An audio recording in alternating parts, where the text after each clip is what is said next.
morning. Do we have everybody? Do we know if we have anybody out at truck still, or?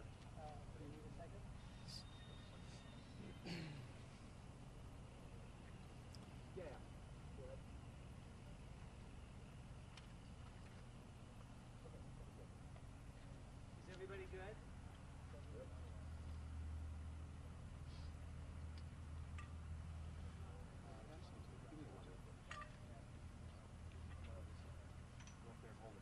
Sun or shade?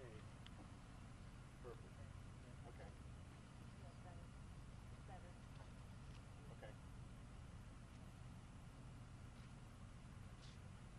Everybody good? Again, I appreciate you coming out this morning. We want to provide a couple updates. There's a couple key points that we really want to focus on.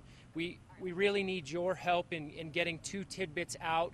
One, there's a substantial number of flyers that have been posted. There's still volunteers willing to go out, post those at businesses. We have them walking around parking lots, putting flyers on windshields.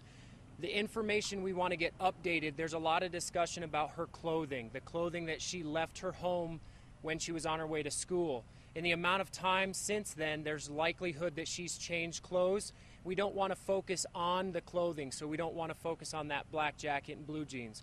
We're asking people to really focus on Jessica, her facial features. If you see a flyer, really look at Jessica and burn that image so you remember what she looks like. That way, if you see her and she has different clothing on, you're not focused on the clothing. We'll have another flyer update available here. Anybody that's willing or wanting to go out and post those in the community, we appreciate that. We can supply you with those at the police department. The other thing that we want to work with is it's regarding the backpack. We talked about it last night. The discovery there, we don't know when the bag was put there. Obviously, over the weekend, kids are out of school. There is the chance that kids may have gone by playing, riding bikes. We want parents to talk to their children about it. They're probably aware that a girl from an elementary school is missing. We don't want kids to feel like they did anything wrong, and ask and urge parents to talk to your children. If you think that they have information that's beneficial to this investigation, we ask that you call us. You can call that tip line. It's still established, 303-658-4336. The email as well, pdamberalert@cityofwestminster.us. Today in briefing, we discussed the focus of the investigation. There will be a fairly large group that is going to be doing open area searches, similar to the searches that were conducted on Saturday morning. The area will be from Highway 128 to Highway 93. This will include the El Dorado Canyon. El Dorado Canyon goes outside of Highway 93 and then back along US Highway 36. So that search area basically forms a triangle. 12 agencies that are assisting us today will be using approximately 125 people to search that area. They're using similar resources that were used on Saturday. We don't want people to focus on just that area. We still will be searching and conducting canvasses using dogs in and around the neighborhood of Jessica's home. So there's really two programs or two priorities that we're working on in regards to those searches. But again, today there's going to be several law enforcement personnel in and around Jessica's home and in that neighborhood continuing searches. Do you guys have any questions that we can answer for you? Yeah, Yes. we talked about the likelihood that she may have changed clothes. Can you elaborate on that? I mean, do you have any evidence that could be the case, or are you just speculating that it's something that could happen?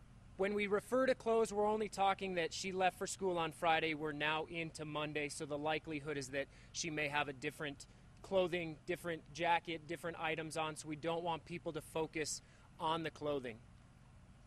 Do you need help with the search effort today from volunteers? We are not asking for additional volunteers. The only volunteers that the police department can utilize right now are those that are willing to go out and post flyers, go to businesses, put them up in neighborhoods, that type of activity. What led you to choose this area today to search? Well, we're searching two areas, so which are you referring to? You said a triangle, and as far as El Dorado Canyon, I think that's farther than you were previously.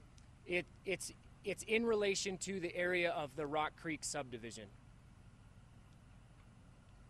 Did that backpack give you anything helpful in terms of evidence? We're not going to go into detail just for the purpose of the investigation. We're not going to discuss details of the backpack or, again, the contents. How crucial is today's search? We're approaching day 4 here. Well, every search is crucial. That's why we're conducting those, and that's why we're repeating. We're still in Jessica's neighborhood, obviously. That area has been searched. Areas are being searched a second and third time. We're focusing on the area that she was last seen in, and again, we're focusing now on the area where that backpack was found. Will you release a picture of the backpack? We will not release any details about the backpack to include a picture. This flyer that people can pick up, would that be a new flyer, or is it one you've already sent us? It's a flyer that's being updated right now. We're trying to add additional pictures, so when people see the flyer, they see several different photographs of what she looks like. So they're not focusing on one key hairstyle, one key photograph, those kind of things. Are investigators getting any leads from the public at all? There's a substantial number of leads that come in through that tip line. My understanding, approximately 300 or so tips have come through that phone or email account. So investigators are following up on a great number of tips. We appreciate it, and we want the public to know, no matter how small of a tip you think it is, or if you think the information is not important to the investigation, we ask that you call. We've received several tips by email where people say, I don't want to bother you, and I think you probably already have this information.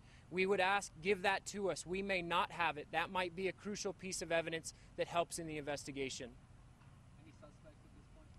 There's no individual focus, so we are not looking at any individuals or persons of interest at this time.